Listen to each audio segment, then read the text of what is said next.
Archaon the Everchosen, the true Lord of Chaos, the bringer of the end times, the slayer of kings and other fancy and worthless titles for a wretch undeserving of them.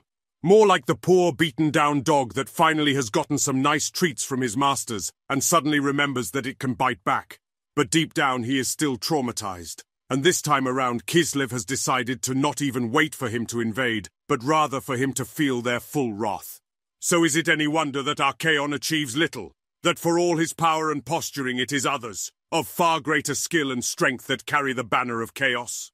The likes of Festus, Be'lakor and the Norskans are a constant menace, but Archaon is like a distant, insignificant noise. Welcome everyone, Christine here with my campaign overview guide for Archaon the Everchosen, or rather Archaon the Beloved, as I believe he should be called, because he gets such a ridiculous diplomatic bonus that I don't think there's anything quite like it in the rest of the game.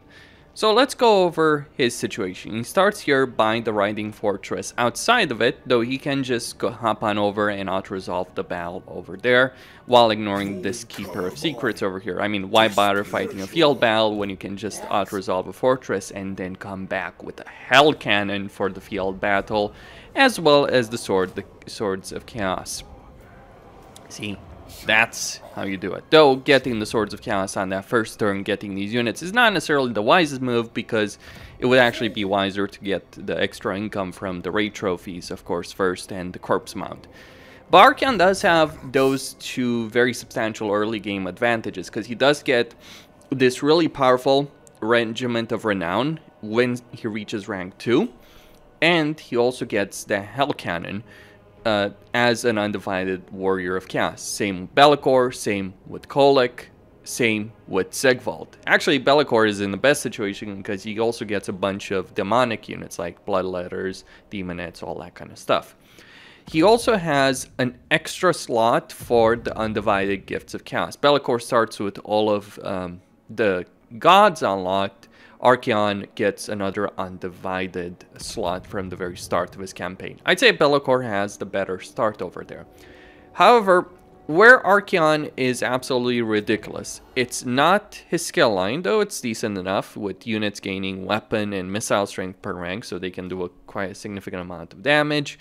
Lord Krug rank, upkeep, various benefits for various units, a bunch of benefits over here, but nothing too insane when we look at it, but it's really the faction-wide benefits that are ridiculous. For every vassal, he gets 25 souls, 10 diplomatic relations with chaotic factions, and 10% research rate. So what Archaon can do is unite every other chaos faction under his banner in a very effective way. The thing is, the diplomatic benefit doesn't really matter that much, because at the end of the day, what you're really going to want to do with these chaos factions is make them your vassals. Pretty much every single one of them. With the exception of the Demon Prince, which for whatever odd reason you can't force vassalization on. At least not from what I've experienced. But with the exception of like that Demon Prince, it's better to force vassalization on them as opposed, or confederation on them, as opposed to making diplomatic alliances. So with other warriors of chaos factions like Azazel, Be'lakor, and Sigvald and Kholek, just some examples of those that start near you, it is actually better to focus on getting them under your banner, because you can confederate them. And it's actually quite easy to do once you get to their territory, because Kholek, for instance, he'll usually only take one Dark Fortress, the Challenge Zone. He is a very powerful lord in battle, and I would not necessarily want to face his army, but you just take his fortress and bam, no more armies to deal with. It is a bit of a shame, because it seems the Confederation for Warriors of Chaos removes the armies that are in play. It would be nice to get their full stacks of troops. Absolutely. But you do get the Legendary Lord and all the potential. And really, the souls benefit, the benefit of that in a long campaign, I would argue, is immeasurable. Because the more vassals you gain, the more gifts you can maintain. The more gifts you can maintain, the more powerful units you can have. So while you don't have Be'lakor's ability to make a full army of demons, I would argue Archaon is probably the one that can really make those kind of armies work. Or he can gain the largest number of demons faction-wide, like Bloodthirsters, Grey Unclean Ones, Keeper of Secrets, and Dragon Ogre Shangafs, and of course Lords of Change. So, because he gained so many souls, so that means he can gain a lot of gifts to cast and maintain them, and also swap them around to reset their effect. Because the way it works is you do need to wait. You do need to wait one turn at the very least when it comes to it. But if you have the souls to just swap them around to activate them, then you can reset the cooldowns. And that means you get the ridiculous amount of power, because you can get a lot of these gifted units very quickly during the course of a campaign. And so therein lies the benefit of this particular campaign. Now, start position-wise, I'm not going to lie, it is a pretty boring starting position. This is one of those factions that's really boring, even though the power is there. Like, it's really boring in the early game, and once you get going, there's no stopping you. But what you probably want to do in the early game is, yes, eliminate this army, or eliminate some portion of Slaanesh, maybe all the way to the monolith, maybe then get a piece or vassalize them over here. Then you want to move in and take Boris Ursus out, force him to become a vassal. In the most ideal scenario, you don't actually face his army, you take his territory and avoid having to face his army, because his army is really good, and thus if you can avoid wiping it out, then that will make him more useful as a vassal. Just something worth bearing in mind there. So if you could make it to the Tower of Torment, which Boris will take turn 1, regardless of the difficulty you're playing on, then you can potentially get him as a vassal without losing his army, unless the army, of course, is in the Tower of Torment, in which case you probably moved too quickly. And then taking this minor faction of Khorne out and making them a vassal, making the Tongue as a vassal, making this Slaaneshi faction as a vassal if you haven't already to this point. And then Archaon should probably continue heading west, making Tzeentch as a vassal, while you build a second army to make this Nurgle faction a vassal, and also sneak in to take the Challenge Stone from Kolic and make him a vassal.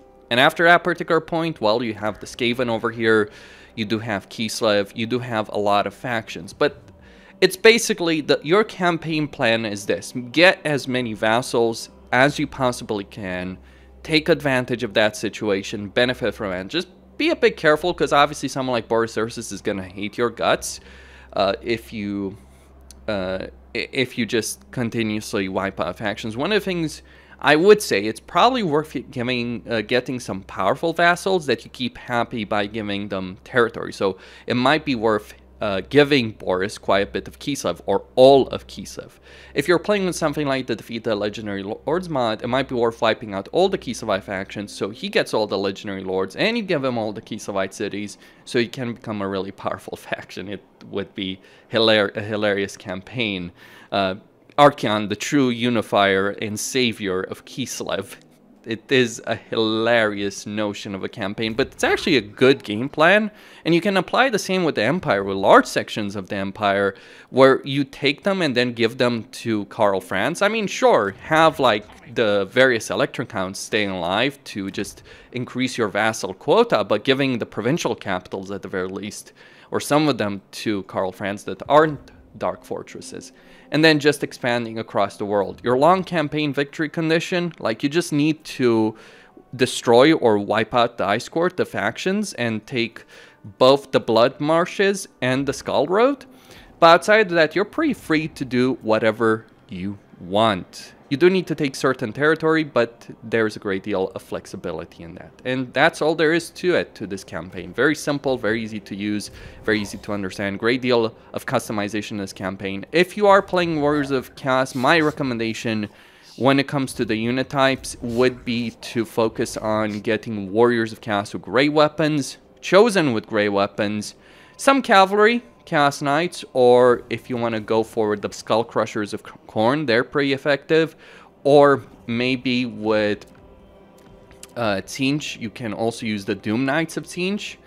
For infantry, though, it's either Undivided, Chosen, potentially Aspiring Champions, or with Nurgle, you can go with Chosen of Nurgle Grey Weapons, which are one of the best infantry units in the game, only being beaten by Exalted Bloodletters. And that's all there is to it. Cosine signing out. Don't forget to subscribe, like, and enable notifications.